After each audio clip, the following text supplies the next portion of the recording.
할렐루야. 오늘 말씀은 출애굽기 10장 21절부터 11장 전체인데요. 그걸 다 읽기는 좀 그러니까 우리 대표로 출애굽기 11장 1절부터 3절까지만 읽도록 하겠습니다.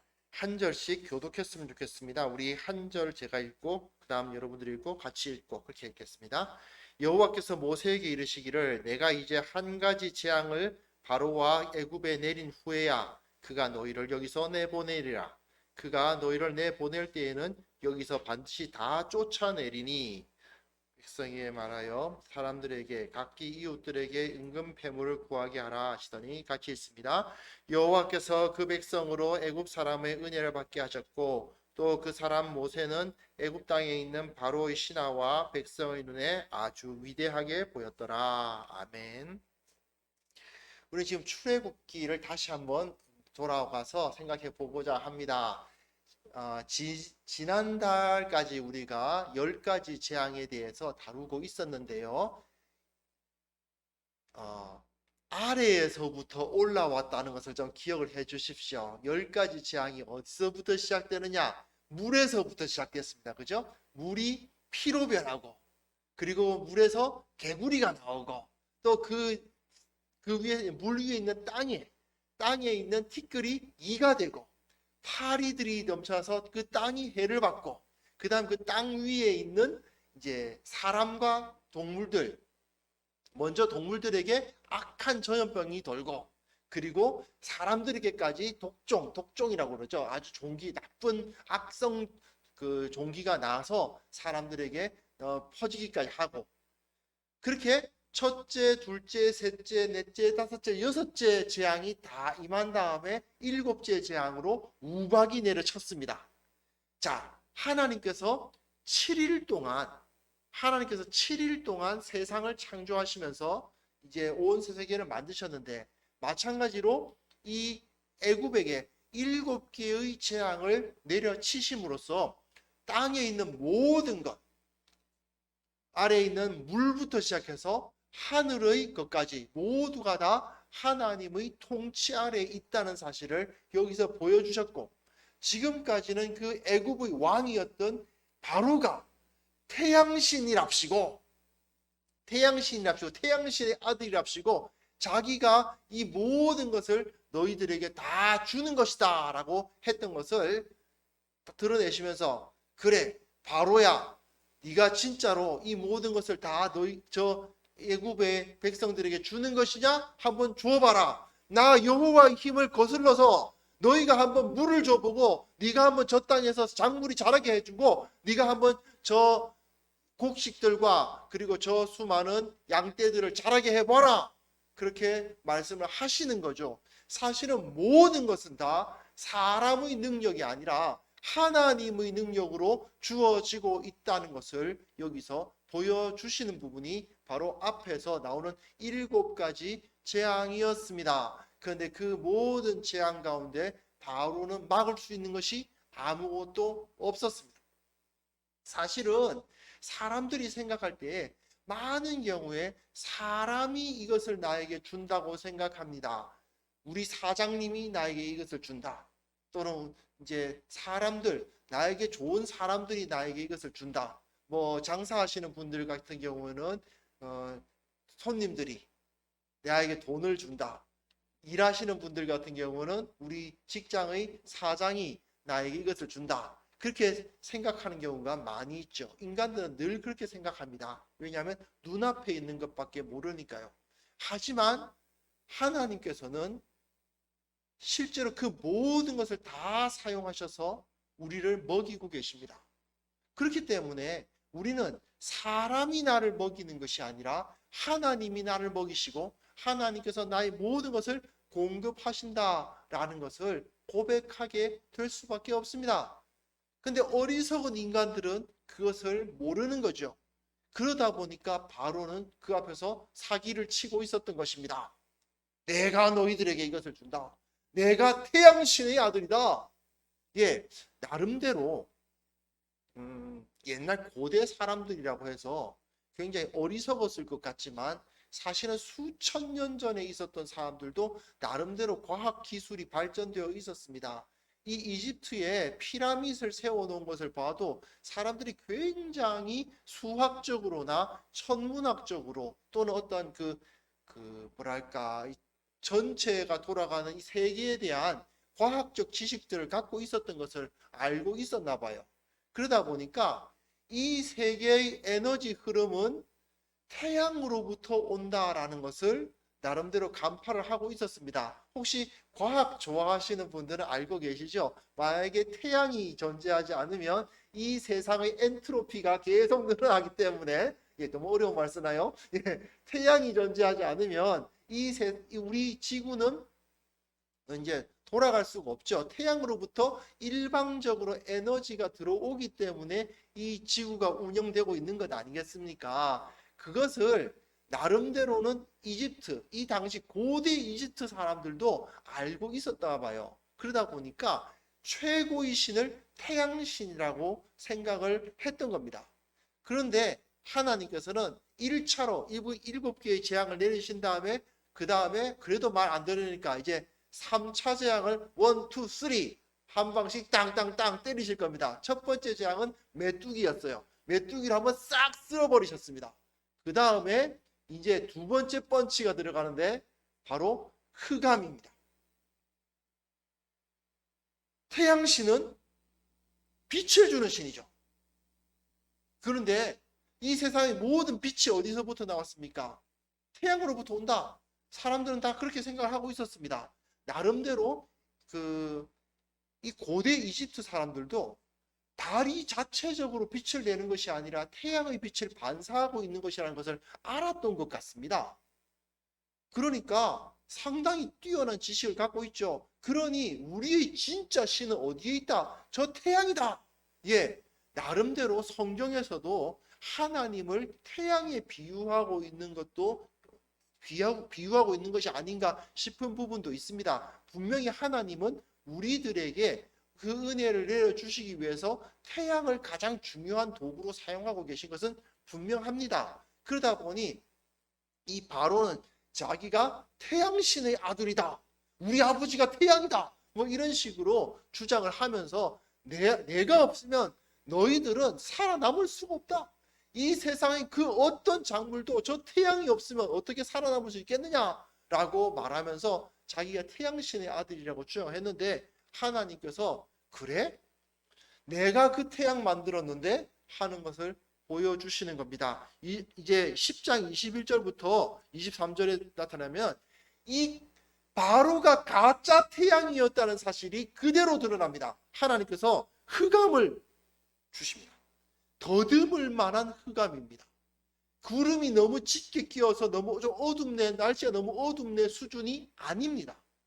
아예 조명이 없어서 눈앞이 깜깜해져 버릴 정도의 흑암입니다. 빛이 전혀 존재하지 않는, 물론 사람들은 거기서 불을 켜가지고 인공 조명을 사용하긴 했겠죠. 하지만 너무나도 어두워서 인공 조명을 쓰지 않고서 정말 코앞도 보이지 않을 정도의 더듬을 만한 흑암이 임재했습니다. 여러분들 혹시 시골 같은 데 가셔서 인공 조명이 전혀 없는데 혹시 가보셨습니까? 정말 코앞도 안 보입니다. 완전히 전혀 안 보이는 그 정도 수준의 흑암이 임했는데 어느 정도입니까? 몇 날 며칠을 임하게 하시는 겁니다. 하늘을 향하여서 캄캄한 흑암이 며칠 동안요? 3일 동안. 아예 아무것도 보이지 않는 흑암이 그 가운데 임하는데 어느 정도냐? 애굽 온 땅에 그 3일 동안의 흑암이 임하는 것입니다. 23절 보십시오. 그동안은 사람들이 서로 볼 수가 없었다. 사람이 보이지 않을 정도의 흑암이 있었으니까 자기 처소에서 일어나는 자가 없었다. 전부 다 그냥 밤이라고 생각하고 자기 처소에서 그냥 누워 있을 수밖에 없었던 것입니다. 자기 처소에서 일어나는 자가 없었습니다. 이것은 사실은 매우 상징적인 말씀들입니다. 태양의 빛이 임하지 않으니까 사람이 일어나지 않았다. 일어났다는 것은 어떤 의미를 떠오르나요? 계속 사람이 누워 있다면 사람들이 내가 지금 왜 농담으로 그런 말 있지 않습니까? 시체놀이. 시체놀이란 말 있죠. 계속 집안에 누워만 있으면 내가 지금 시체놀이 하고 있다, 이런 농담을 하고 있는데 마찬가지입니다. 죽은 거나 다름이 없지요. 그런데 그 흑암이 임해버리니까 사람들이 죽은 것처럼 나오지도 못하고 일어나지도 못하고 그 자리에 계속 누워만 있더라는 것입니다. 그들의 생명이 사라진 것과 다를 바가 없는 그러한 일이 그들에게 벌어졌습니다. 그러나 온 이스라엘 자손들이 거주하는 곳에는 빛이 있었더라. 무슨 소리입니까? 그곳에는 생명이 있었다는 것을 여기서 말해주고 있습니다. 결국은 하나님의 빛이시고 하나님이 생명의 근원이시고 여호와 하나님께서 모든 것을 너희들에게 주시는 분이시지, 바로는 가짜다, 가짜 태양이라는 사실이 실체를 드러내주고 있는 것입니다. 그 상황이 벌어지니까 어떻게 됩니까? 바로가 이제 말을 하고 24절부터 보시면요, 모세를 불러서 뭐라고 말하냐면, 여기서 가짜 태양이란 자가, 가짜 태양이 정말 바라고 있었던 것이 무엇인지를 드러내줘요. 자, 태양은 우리 세계식으로 말하면 태양은 아낌없이 모든 사람들에게 자기의 빛을 내어주는 존재로 이제 떠올려지게 마련입니다. 그렇지 않습니까? 지구가 태양에게 뭐 주는 건 없거든요. 태양이 지구에게 빛을 비춰줄 뿐이지 지구가 태양에게 뭔가 주는 것은 없습니다. 마찬가지로 이 당시 사람들도 저 태양이 아낌없이 그 빛을 비춰주고 있다는 사실을 알고 있었어요. 그런데 이 가짜 태양은 뭘 말하고 있는지 보십시오. 24절 보시면 너희는 가서 여호와를 섬기되, 항복하는 거죠. 꼼짝 못하는데, 너희의 양과 소는 머물러 두고 너희 어린 것들은 너희와 함께 갈지니라. 양과 소가 뭐지요? 제산입니다. 이 당시 사람들에게는 양과 소가 바로 제산입니다. 가짜 태양이 원하는 것은 아주 간단했습니다. 재물입니다. 돈입니다. 이 세상의 역사 가운데 수많은 인간들 가운데, 인간의 통치들 가운데 이 재물의 소유와 관련되지 않은 통치권은 존재하지 않았습니다. 세상의 수많은 왕들이 내가 너희 백성들을 위해서, 우리 그 국민들의 안전과 번영을 위해서 이렇게 헌신하노라라고 뭐 하는 통치자들이 수도 없었지만, 사실은 모든 통치자들이 다 그랬다라고 말하기는 또 좀 그럴 수 있으나, 그 통치자들이 정말 자신의 모든 것을 희생해서 백성들을 위해서, 국민들을 위해서 그렇게 자기 자신을 희생한 것일까요? 사실은 그들은 사람들보다 더 많은 소유를 얻고 더 많은 지위를 통해서 더 많은 편의를 얻고 자기 마음에 높임을 받기 위해서 그 자리에 있었던 것 아닙니까? 그게 바로 인간의 모습입니다. 결국 너희가 생각하고 있는 저 태양의 아들은 정말 원하는 것이 뭐였다? 지 재산 늘리는 것이 중요했고, 그 나라가 부유해지면 그 나라에 살고 있는 사람들이 잘 살게 될 거니까 기뻐한 게 아니라, 자기 배를 불리기 위해서는 백성들이 돈이 있어야 되잖아요. 그러니까 그것을 바라고 있었다는 것을 여기서 그대로 드러내주고 있습니다. 근데 모세가 거기다가 딱 지적을 하죠. 왕이시여, 지금 우리더러 양과 소를 내놓으라고 하시는 겁니까? 그러니까 우리더러 돈 내라고 하시는 겁니까? 그 말이잖아요. 우리더러 지금 돈 내라고 하시는 건데 돈 내고 나가라, 그 말이잖아요. 한마디 말해서 돈 내고 나가시라는데, 왕이 여호와께 제물 드리셔야죠. 무슨 소리입니까? 당신이 하나님께 제물을 바쳐야지 어디 우리더러 제물을 내놓으라고 하느냐, 그 이야기를 하고 있는 것입니다. 우리의 가축도 우리와 함께 가고 한 마리도 남길 수 없습니다. 오히려 당신으로부터 제물 받아 나가야 되겠습니다. 그 이야기를 여기에 하고 있는 것입니다.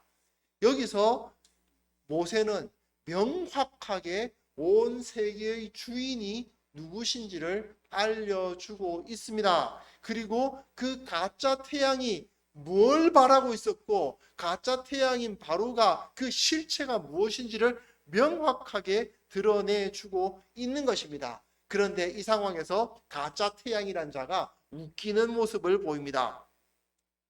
27절부터 보시면요, 어떻게 하냐면은 이 사람이 완악하게 되어서 너희는 28절에 너는 나를 떠나가고 스스로 삼가 다시 내 얼굴을 보지 말라. 네가 내 얼굴을 보는 날에는 죽으리라. 이런 표현을 쓰거든요. 이 얼굴이라는 말이 히브리어에서는 파님인데요. 파님이라는 단어를 쓰는데 우리가 우리 예배 시작할 때 임재 찬송을 부르지 않습니까? 근데 하나님의 임재라고 했을 때 그걸 얼굴이라고 합니다. 하나님의 얼굴 하면은 하나님의 임재예요. 그러니까 히브리어에서 좀 독특한 표현인데 내가 그때 그 사람하고 같이 있었다라는 표현을 쓸 때 내가 그 사람과 같이 있었다가 아니고 그때 그 사람의 얼굴이 내 곁에 있었다 이런 표현을 써요.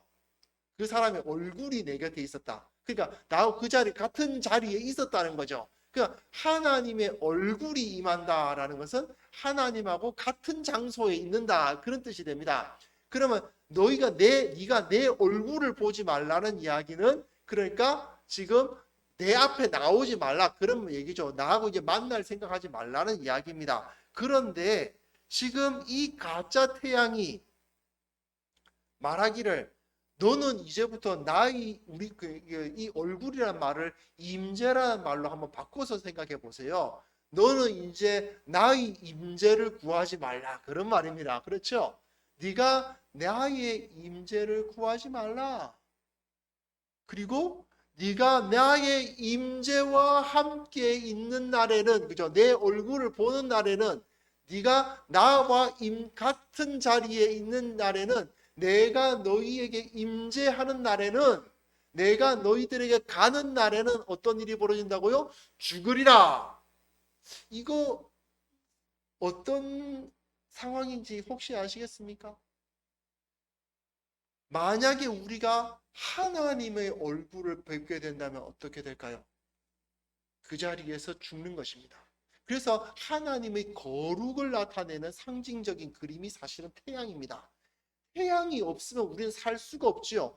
태양빛을 우리가 받지 않으면 살 수가 없습니다. 그 정도로 하나님의 거룩하심은 우리의 생명과도 같은 것입니다. 하지만 그 거룩하심 앞에 정말 너무 가까이 나아가면 어떻습니까? 매우 위험합니다. 죽게 되죠. 그게 거룩입니다. 그 거룩함을 지금 이 바로란 자가 감히 자기가 거룩한 줄 알고 네가 이제부터 내 임재 앞에 서면 죽으리라. 글쎄요. 과연 그럴까요? 네가 나의 임재 앞에 서면 죽으리라는 식의 거짓된 이야기를 하고 있습니다. 가짜 태양을 볼 필요는 없습니다. 우리는 가짜 태양의 혜택을 누린 적도 없고요. 가짜 태양의 임재 앞에 나아갈 필요도 사실은 없습니다. 그리고 그 가짜 태양은 우리를 죽일 수도 없고 그 가짜 태양은 우리들에게 어떠한 혜택을 주지도 못한다 하는 것을 말합니다. 그렇다면 29절에 이야기하죠. 당신이 말씀하신 대로 나는 당신의 얼굴을 보지 않겠다. 나는 당신의 임재 앞에 나아갈 생각이 없다. 라는 말을 딱 하죠. 예, 그렇습니다. 바로 이것이 가짜 신인 바로의 실체였습니다. 그리고 잠깐 이게 마치 과로처럼 오늘 우리가 11장 1절부터 3절까지 본문을 읽었는데요. 이 이야기가 진행되다 잠깐 마치 과로처럼 이제 11장 1절부터 3절까지 띄어져 있어요. 그러니까 한번 보시면 10장 29절에서부터 29절에서 한번 11장 4절로 한번 넘어가 볼게요. 10장 29절 제가 읽어보겠습니다. 모세가 이르되 당신이 말씀하신 대로 내가 다시는 당신의 얼굴을 보지 아니하리이다. 4절로 가서요. 모세가 바로에게 이르되 여호와께서 이와 같이 말씀하시기를 밤중에 내가 애굽 가운데로 들어가리니 이렇게 이야기가 들어가잖아요. 그래서 이야기가 이어집니다. 그런데 그 사이에 1절부터 3절이 끼어 들어가 있는 듯한 느낌이 드는 거예요. 왜 끼어 들어갔을까요? 좀 전에 바로가 구한 것 때문입니다. 다시 한번 1절부터 3절 보시겠습니다. 1절부터 3절 보시면은 바로가 뭐 두고 가라 그랬죠? 양과 소는 두고 가라 그랬습니다. 돈 내고 나가 이 말입니다. 돈 내고 나가라. 근데 하나님이 어떻게 하셨습니까? 실제로 그 나라의 백성들은 사실상 바로의 재산이나 다름없지 않습니까? 그러니까 어떻게 하느냐 하면 하나님께서 너희를 내보낼 때에 2절 보십시오. 백성에게 말하여 사람들에게 각기 이웃들에게 은금 패물을 구하게 하라. 그렇게 하니까 여호와께서 그 백성으로 애굽 사람의 은혜를 받게 하셨다. 하나님께서 어떻게 사역하셨는지 정확하게 나타나지 않았지만 애굽 사람들이 은혜를 받았다는 말은 아이고 이거 어떻게 보면 이거였을 겁니다. 자자자자 이거 먹고 떨어져라. 자 내가 돈 줄 테니까 빨리 좀 너희들 좀 나가주라. 저 바로가 지금 못 나가게 막고 있다가 우리 죽겠다. 이거 먹고 떨어져라. 이거 돈을 주는 겁니다. 야 내가 우리 지금 나가려니까 좀 재물이 우리 너무 아무것도 없이 재물도 없이 나가려니까 너무 힘든데 알았어 이거 좀 갖고 나가. 내가 돈 줄게. 돈 줄 테니까 좀 나가줘 이렇게 이거 먹고 떨어져라. 지금 이런 상황인 거죠. 지금 애굽 사람들이 이스라엘 사람들에게 막 돈을 막 주는 겁니다. 야 귀걸이 가져가. 내게 은금 패물 가져가서 좀 나가줘 이렇게 이야기를 하고 있는 겁니다. 바로는 못 나가도록 돈 내고 나가 이러고 하고 있지만 정작 하나님께서는 그 백성들로 하여금 이스라엘에게 돈을 바치게 만드는 거예요. 결국 하나님이 바로의 재산들을 다 가지고 나가시는 겁니다. 바로는 돈 내고 나가라 하고 이야기를 하고 있지만 정작 하나님은 그들의 재산을 다 가지고 나가십니다. 무엇을 의미합니까? 바로는 양과 소를 생각하면서 자기네 그 조그만 거 요거 하나 얻겠다고 못 나가. 사실 그때라도 빨리 나가게 했으면 그래도 덜 잃죠. 나중에 10번째 재앙을 당하지 않았을 텐데. 결국은 그것 조금 더 얻겠다고 오늘 제가 제목을 소탐대실이라고 했습니다만 그 조그만 거 그거 얻겠다고 끝까지 잡고 있다가 모든 것을 잃는 것입니다. 오늘 본문을 보시면 알 수 있어요.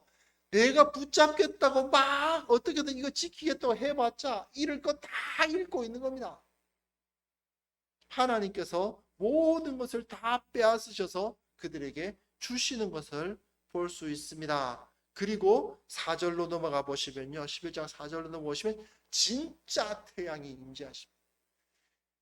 너희가 나의 얼굴을 보는 날에는 죽으리라 했던 그 바로 가짜 태양이다 보니까 아무리 얼굴 봐도 안 죽습니다. 그 가짜 태양은. 하지만 진짜 태양의 모습을 보십시오. 4절에 밤중에 내가 애굽 가운데로 들어가겠다. 내가 하나님께서 밤중에 애굽 가운데 임재하시겠다는 이야기입니다. 주님의 임재가 그들 가운데 임하면 어떤 일이 벌어집니까? 네, 왕위에 있는 바로의 장자로부터 맷돌 뒤에 있는 몸종의 장자와 모든 가축의 처음난 끝까지 다 죽는다. 바로는 이렇게 말했습니다. 네가 내 얼굴 보면 죽을 거야.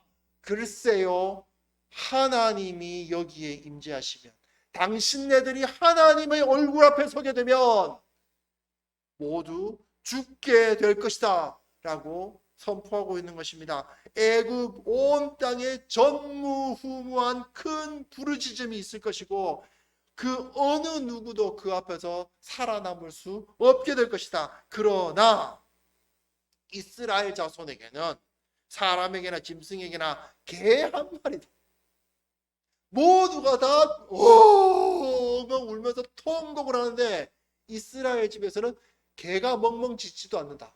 무슨 소리겠어요? 다 이 사람들 난리가 나가지고 벙벙 소리가 온 큰 부르짖음을 떠드는데 이스라엘 자손 가운데 평온할 거란 겁니다. 개 짖는 소리 하나 안 들릴 것이다.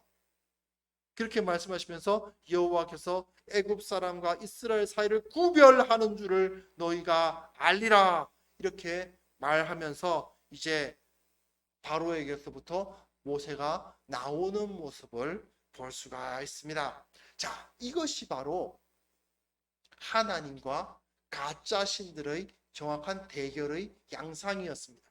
자, 여러분, 하나님께서 우리들에게 이 이야기를 통해서 무엇을 보여주십니까? 우리는 오늘 본문에서 적어도 이 바로의 모습을 따라가서는 안 되고, 또한 바로를 섬기는 자가 되지 말아야 된다는 사실을 명확하게 확인할 수가 있습니다.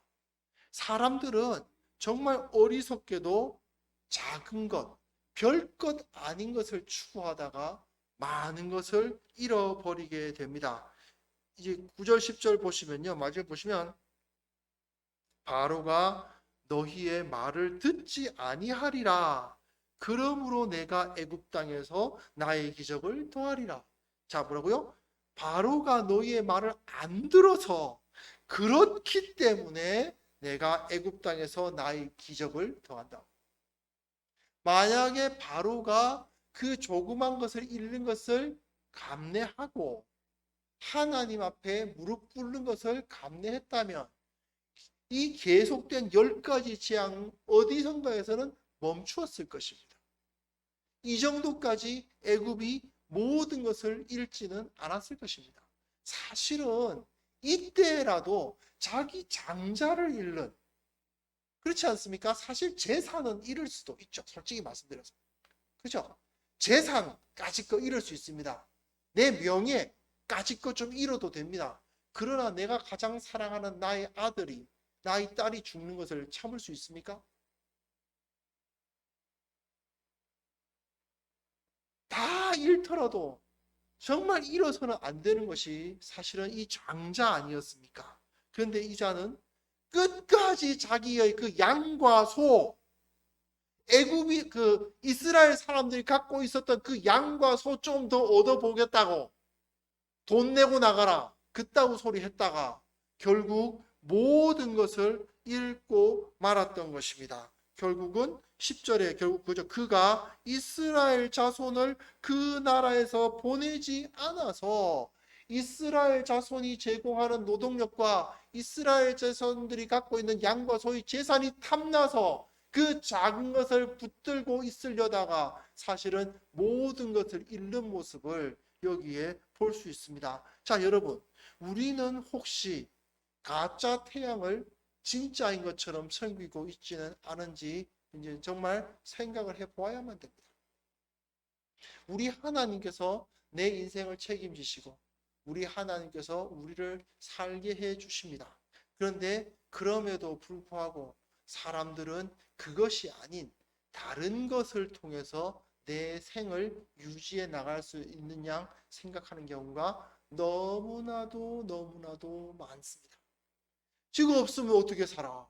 라고 이야기하는 거죠. 이거 없으면 어떻게 살아? 글쎄요, 제가 보기에는 꼭 그런 건 아닌데, 제가 보기에는 물론 아주 절대 빈곤까지 빠지신 분들에게 이런 말을 하는 건 너무 현실성이 없어 보일 수 있지만 돈 없어도 삽니다.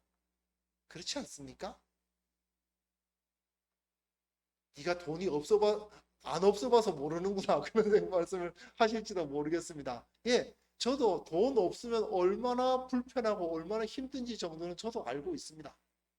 하지만 재산이 좀 없어도 살아갈 수는 있습니다. 그러나 하나님의 은혜가 없으면 살아갈 수가 없습니다. 좀 그리고요, 또 우리가 좀 생각해 보면 부모들의 입장에서 말입니다. 집이 없으면, 돈이 없으면, 직장이 없으면 그래도 살 수 있을 것 같은데 갑자기 그 내 새끼를 잃어버렸다든가 우리 참 이번에 뭐 벌써 꽤 시간이 지났습니다만은 우리 그 세월호 사건 같은 거 일어났을 때 그 부모들이 그 반응을 보시면 아시겠죠? 그들이 얼마나 엄청난 상실감을 느끼게 되는지. 사실 여기서 지금 장자를 잃는 거는 그런 상실 아닙니까? 그래도 애들은 잃지 말아야죠. 애들 없으면 어떡합니까? 정말 애들 없으면 못 살 것 같지 않습니까? 그런 일이 실제로 벌어지기 전에 막았어야죠. 포기했어야 됩니다. 하나님께서 이런 말씀까지 하셨음에도 불구하고 이런 경고까지 하셨음에도 불구하고 이자는 이스라엘을 나가게 하지 않았습니다.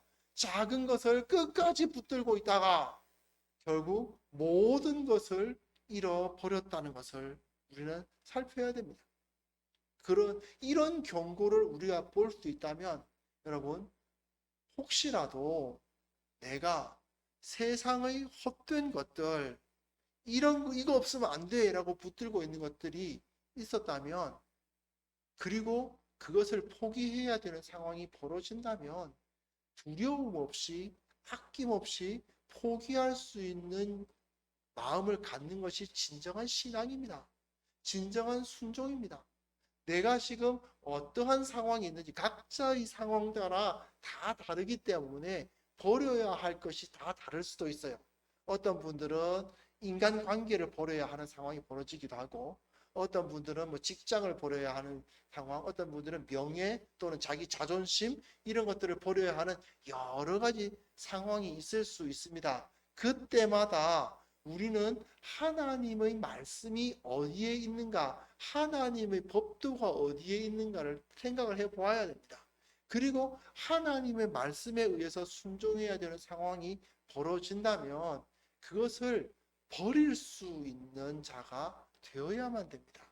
버리지 못하고 움켜잡고 있다가 더 큰 것, 모든 것을 잃어버릴 수 있음을 우리는 반드시 기억해야만 될 것입니다.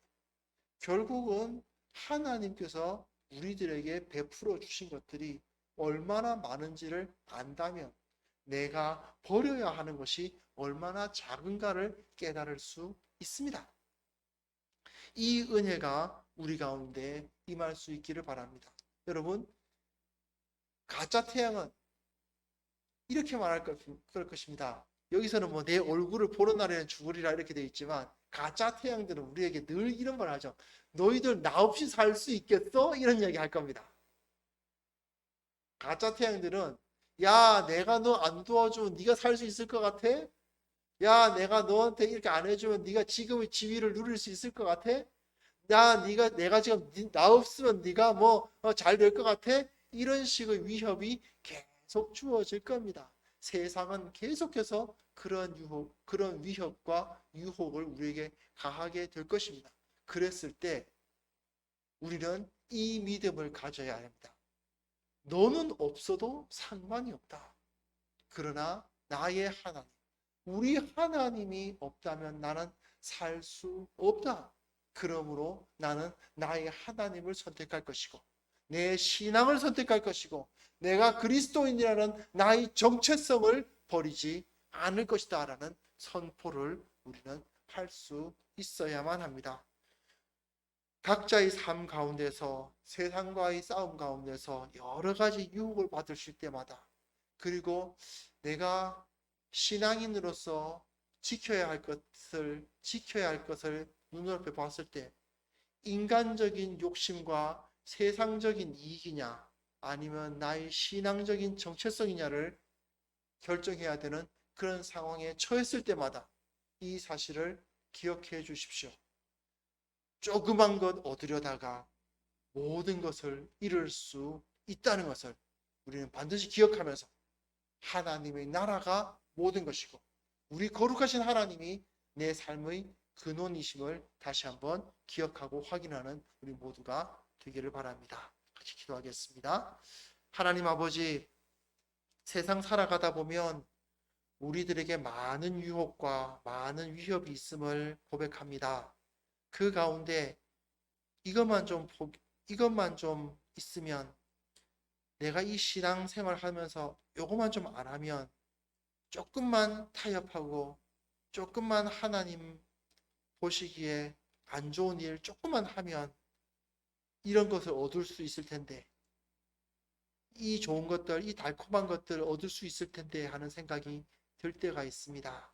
주님 그때마다 우리를 붙들어 주시고 그때마다 우리를 깨어 있게 하시고 하나님을 사랑하게 하시고 이 작은 것 얻으려다가 큰 것을 잃어버릴 수 있다는 그 두려움을 갖게 하여 주셔서 그 지혜를 갖게 하여 주셔서 주님의 뜻대로 주님의 마음에 합한 대로 살아갈 수 있도록 도와주옵소서. 우리가 이 지혜를 잃어버리지 않는 참된 성도들 다 될 수 있도록 주님께서 은혜 위에 은혜를 베풀어 주시기를 원하오며 예수님의 이름으로 기도합니다. 아멘.